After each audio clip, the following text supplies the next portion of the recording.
What's going on, everybody? C4, welcome back to the channel for our final regular season Eagles grades and reactions video. I had a little bit of time between the Eagles game and the night game. Figured why not? I mean, there's not a whole lot of context I can add to this because it was a very weird game, but Philly wins 22-16, securing the 1 seed in the NFC in a game where the Giants rested a lot of their starters, and a game for Philadelphia where they should have been up for it, and I thought that they kind of called like a preseason-esque game.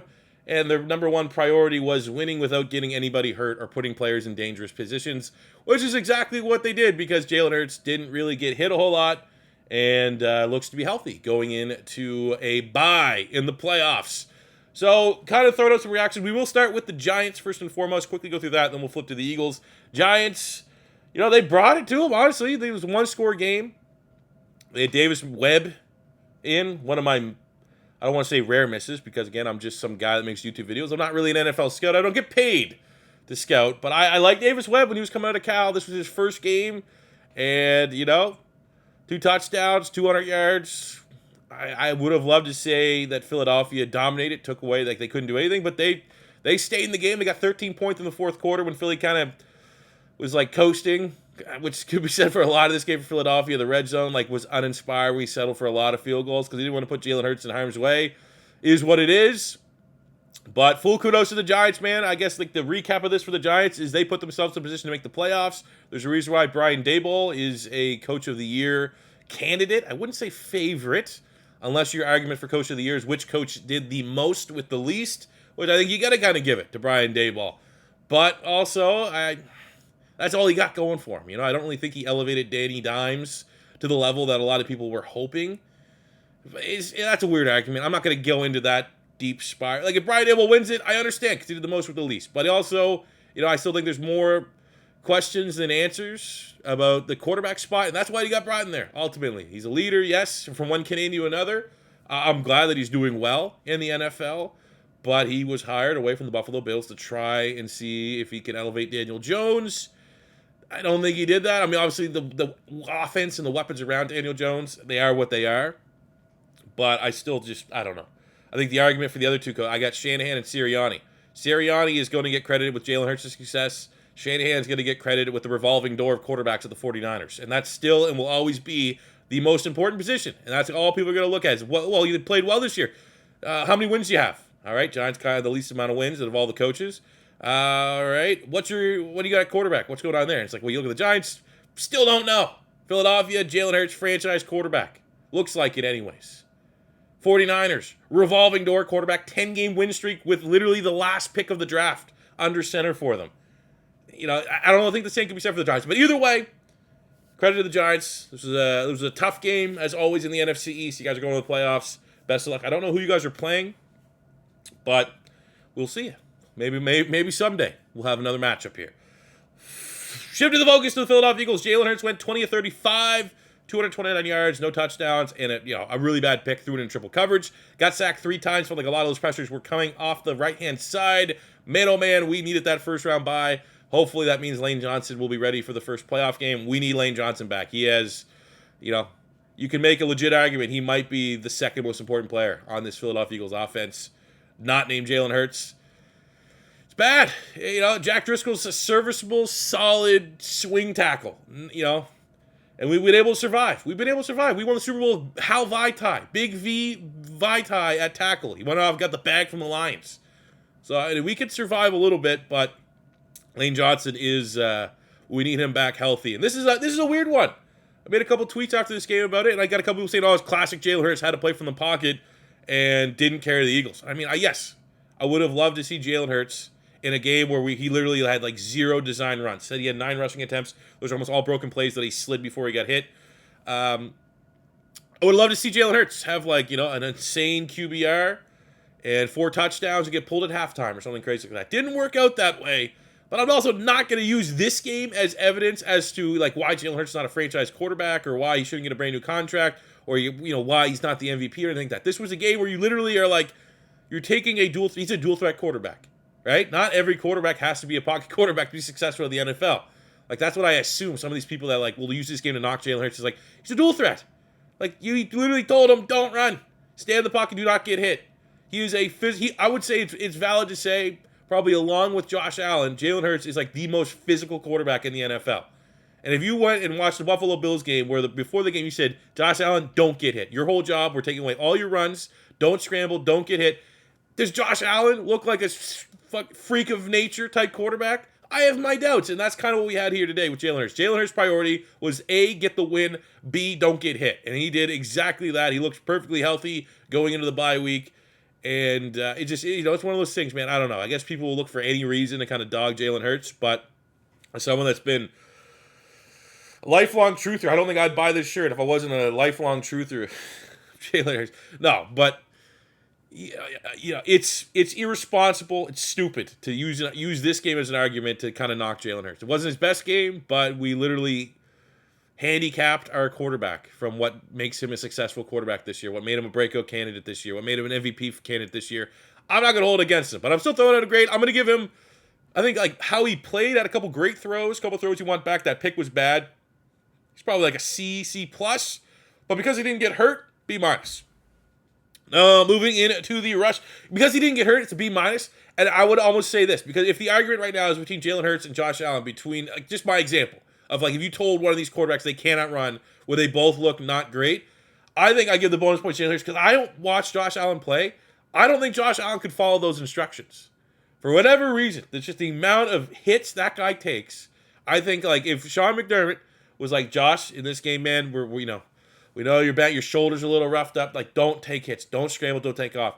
I almost feel like he's incapable of like following those instructions. Josh Allen is like 100% all the time, and I give points to Jalen Hurts for playing this one smart. Look at the rushing attack. The giant killer himself back in business. Boston Scott, 54 yards and a touchdown. Run game ended up with 135 total yards on the day. It was solid. I thought the Giants' run defense was stout at times, but I think generally the running back room was serviceable. You love seeing Boston Scott go off against the Giants. Like, I would straight up just... I mean, if you ask me, you right now, look at the Eagles' running back room next year. Kenny Gainwell is the only guy right now under contract. I would almost just keep giving Boston Scott, like, unless he gets poached away. Like, if I'm the Giants, I would poach him away, right? Like, screw Matt Breida. I'd get Boston Scott just so he doesn't play against you anymore. But I'd have him back on the roster. And, I mean, the argument here, just to kind of... This is not only a grades, but, like, kind of, closing the chapters on the regular season. If Philly has Kenny Gainwell as their top of the depth chart running back next year, Miles Sanders goes and gets a bag in free agency, and they end up drafting someone, you got to remember the offensive line makes the run. Philly can have no-name running back room. The offensive line and Jalen Hurts make the running backs. Now, I'm not saying that we can just straight up go with 3 UDFAs. Kenny Gainwell's talented. I think we saw some great runs here today, plus his ability as a receiver at the backfield is very good, very underrated, very underutilized right now with the Eagles' offense. But I think when push comes to shove, as much as, maybe the market sucks and we can bring back Miles Sanders and that'd be cool, paying for a running back is completely irresponsible if you're the Philadelphia Eagles. It's the offensive line. And as long as we continue to have one of the most expensive, if not the most expensive offensive line in football, the trade-off of doing so is being able to, plug and play almost any running back and get 5, 6, 7 yards of carry. So... is what it is for the running backs. Receiving room, we had 4 catches, 95 yards for A.J. Brown, 7 for 67. Devontae, 6 for 46 for Dallas Goedert. Those are exactly the targets, kind of numbers we really want to see. You want to see our feet, our studs. It's great having those guys back. And, A.J. Brown finished with most yards in a single season? Obviously, 17 game versus 16 game, yada, yada, yada. It's his record. He has the most receiving yards in his first year with the Philadelphia Eagles than any player ever before. I think Devontae Smith also broke most receptions by a Philadelphia Eagle in a single season. So absolutely awesome records for those guys who break in. And I think, Cincinnati, I think as it relates to the NFC, best wide receiver combo. You look at the AFC, you got, what they got going on there in Cincinnati. I'm probably sleeping on someone just right now. It's getting a little bit late in the night. But I think as it relates to the NFC, they're right there with like Evans and Godwin. I think if you're going by just projections, right? You got Evans who's getting off their age a little bit. You got Godwin coming off an injury. I think there's at least they closed the gap to make it a conversation for the best 1-2 punch at wide receiver in the NFC. Defensively, again, kind of felt like a vanilla game plan. Weren't really blitzing a whole lot, which was weird because we had a chance to get the most sacks ever in a single season. We got 2 sacks on the day. Zach McPherson, it was a trick play. Kaiser Wake also got a sack. Good having Chauncey Gardner-Johnson back. He had a solid game. I thought Reed Blankenship was pretty good in run defense. Question mark is Slay, man. You had the big 3rd and whatever, right? The big 3rd and 30 against the Cowboys, which, you look at it, you watch it back, and, yes, it probably, sole responsibility on that doesn't really fall on Darius Slay, right? They didn't have I think it was something where Josiah Scott was supposed to have, deep behind him, and it was like, it was one of those deals where it looked like it was mostly Slay. It was on Slay, because he's Slay. He's premier elite corner. But it wasn't really his responsibility to let that play down. And then you also saw here today, had pretty good coverage against Kenny Golladay late, and Kenny Golladay had a ridiculous one-handed catch. It's like, that was good. That looks bad on Slay, but that was still just a ridiculous play. That was more so Slay did his job, but it was a ridiculous play by Kenny Golladay. So my whole issue is this with Darius Slay. Darius Slay's an elite playmaker. He's a team captain. He's a franchise corner. He's been outstanding. Since I've been a Philadelphia Eagle fan, he probably makes my dream team. If I'm building the super team, since I've been an Eagle fan, I'm probably going to Asante Samuel on one side, I'm going to put Slay on the other side, and then the slot will go, Lito Shepherd, and then we'll still have Sheldon Brown there, just so in case we're playing the Saints, and he can absolutely destroy Reggie Bush again. But my thing is this. Doing your job isn't enough when you're an elite player.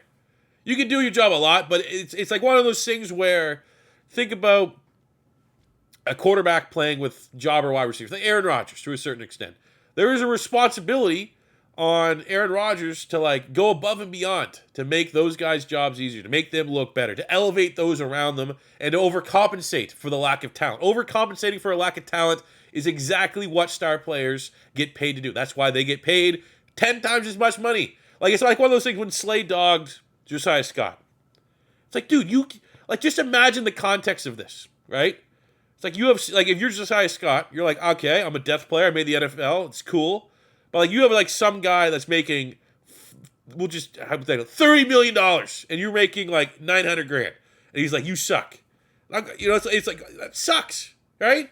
And it's like, the context of me bringing that up is not that it was Slay's fault, but it's the fact that he needs to, you need to do your job, and you also need to bail out other people. You have that added responsibility. And maybe it's not fair. It's like one of those things, if I was Darius Slay, I'd be like, fuck you, it's not my job to do someone else's job.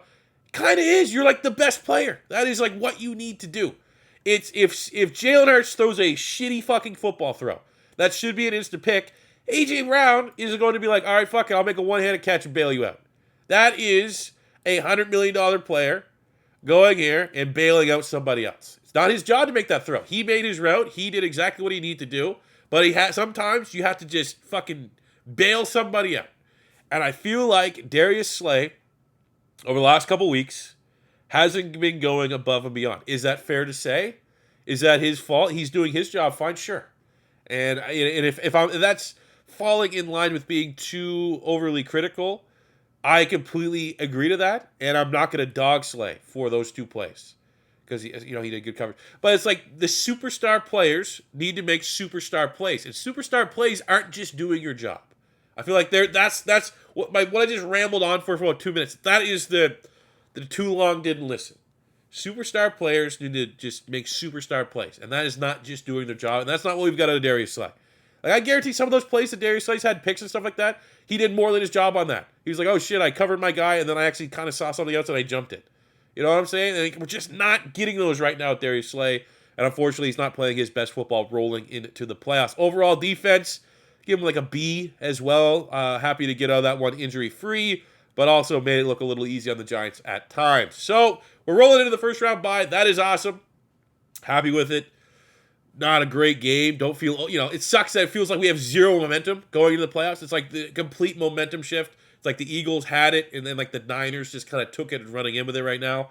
But I don't know. That was the matchup I kind of felt. About mid-season, I was like, I could see the two best teams in the NFC are the Eagles and the Niners. And that was when Jimmy Garoppolo was under center. The Niners are kind of just started to pull away a little bit as far as momentum. I would love to see that matchup. I don't necessarily want the easy way, the easy path to this Super Bowl. I would love to see at some point the Eagles and the Niners, because I truly think the winner of that game is rightfully the best team in the NFC. That'd be a fun matchup. So I'm going to leave you guys with this. If you think the Eagles and the Niners play, who's winning that game? Let me know in the comment section below. Love your guys' thoughts on my take on Darius Slay a little bit as well. But that is it for our final grades. I will see you guys here back on the next one after the bye week. Peace out. Love you. Have a good one.